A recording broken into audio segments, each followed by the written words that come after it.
Hello, good morning. This is a video of my paper yarn. It's an update. In the beginning, there are just some pictures that I wanted to include of the different types of yarns, paper yarns that I have created.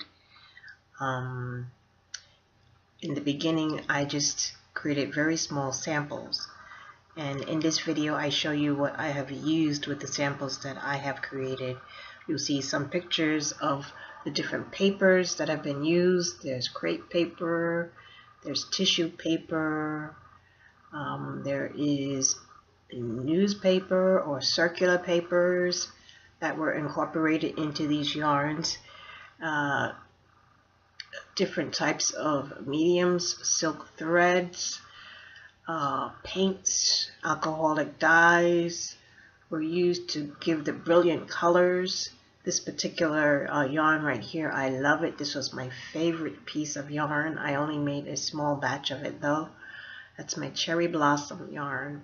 And you just see some pictures of the process of dyeing the paper to actually make the paper yarn. So this is just going to be an update and something that I quickly created out of the yarns that I had stashed away in my closet. So I hope you will enjoy, and hopefully you will get some ideas that will inspire you.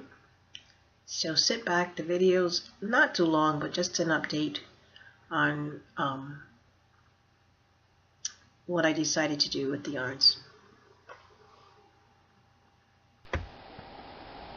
Good morning. Today is Thursday, August the 17th, 2017, and I thought I would give an update on the paper yarn that I had created about a little over a year ago.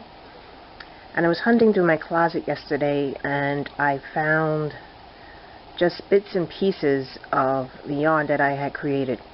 And way back then I was just experimenting with it, and I really didn't have a spinning loom. I was making it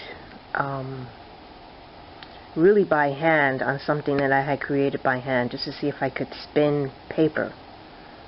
I wanted to see if I could spin paper the way you spin wool. Anyway, I was looking in my closet and I had small pieces that were left over, and they were too small to really make anything out of. So I combined them and I made these little, I guess they're rugs for doll houses. But this is not really about the rugs, but it's about the paper yarn. Okay, these paper yarns are made out of different types of paper. Some of it is tissue paper, some of it is crepe paper. It's been hand dyed, and just like designer spinning yarns, I tried to make it a little bit interesting. I've added silk threads. When I spun the paper yarns, I added silk threads, different types of threads into them. I'm trying to use similar techniques as one would do when they were making designer yarns. I like this little piece here that I created out of just some ends, just different ends of paper yarn. There are about 4 different pieces of paper yarn in here. I like the center. This was a beautiful yarn that I created. It was one of the first ones, but it actually it was such a small amount, I didn't really know what to do with it.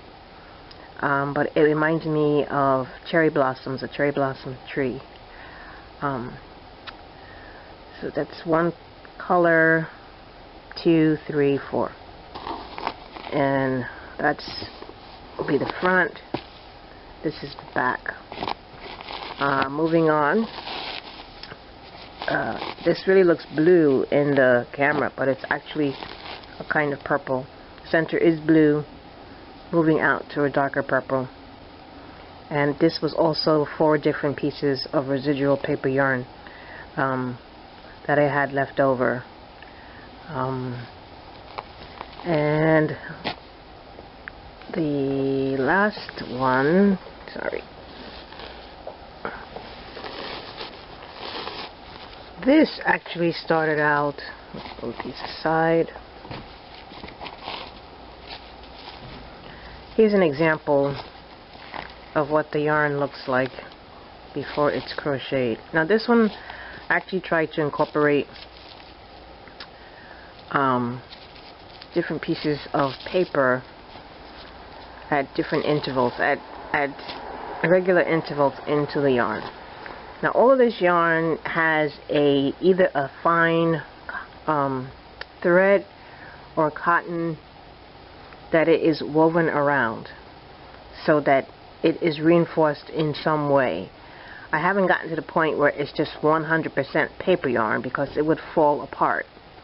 So all of this yarn has either a fine thread, a sewing thread, a polyester thread that is the core, let's just say.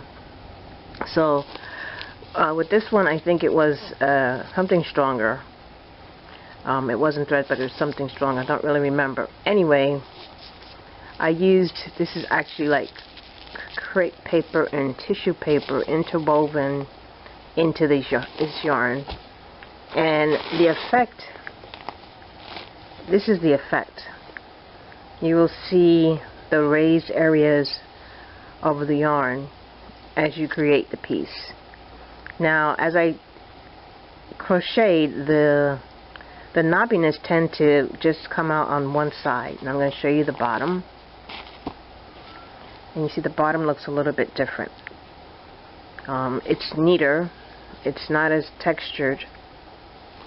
So, you know, someone might like that. But I tend to like this. I tend to go for texture. So I like this. I don't even know what you'd call this. I think you'd call it multimedia yarn. I don't know. That's a new name, I guess, for yarn. Anyway, I had some left over, as you can see, and I'm going to make the doll rug, and this will be an ottoman when it is finished. It's not finished. I just wanted to get this filmed, though, so you can see the texture that it produces. Now, you can see that this is different than the rug. When the rugs were done, I wanted them to be just a little bit neater looking, and since this is paper, I was able to apply this to the paper. This is PC Petrifier. It's a wood hardener. It's liquid.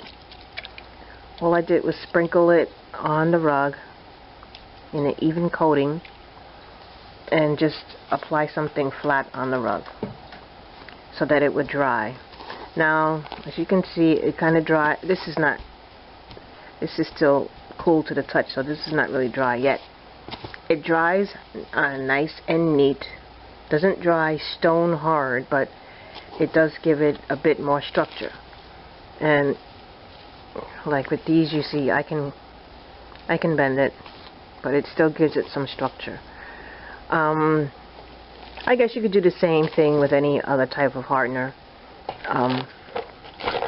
but that's what I had. I had a little bit of it left over, and I just wanted to like use it up. Here are some other ones that I did. I did them all last year. Sorry, probably making you very dizzy.